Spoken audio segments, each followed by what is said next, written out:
Hi, this is Dr. Arun, orthopedic surgeon from Kaveri Hospital, Salem.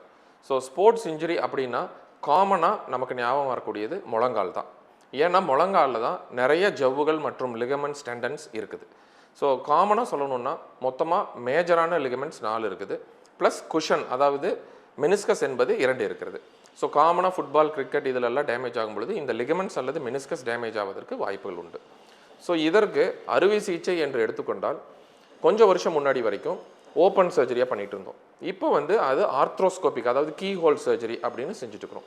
So காமனாக இது ரெண்டுக்கு difference என்னென்னு பார்த்தீங்கன்னா, ஸோ அந்த ஓப்பன் சர்ஜரியில் சர்ஜிக்கல் இன்சிஷன், அதாவது பெரிய புண்ணாக வரும். ஸோ அதனால் நமக்கு வலி வேதனை அதிகமாக இருக்கும்.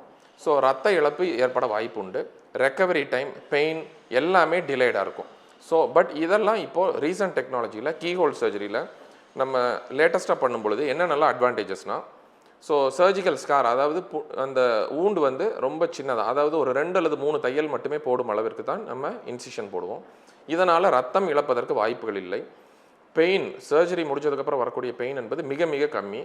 மொபிலைசேஷன், அதாவது ரெக்கவரி ஆஃப்டர் சர்ஜரி என்பது யூஸ்வலாக ஒரு 24 ஹவர்ஸில் பேஷண்ட்டை வாக் பண்ண வச்சுருவோம், வாக்கர் வச்சு. ஸோ தட் அவங்க யாரையும் டிபெண்ட் பண்ணி இருக்க வேண்டியதில்லை. அவங்க வெஸ்டர்ன் டைப் டாய்லெட் யூஸ் பண்ணுறதுக்கு, அவங்களுடைய பர்சனல் ஆக்டிவிட்டீஸ் பண்ணுறதுக்கு ஈஸியாக இருக்கும்.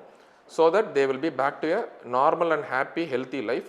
மேபி ஒரு மாதத்திலேயே பழையபடி எல்லா வேலையும் செய்வதற்கு வாய்ப்புகள் அதிகம். தேங்க்யூ.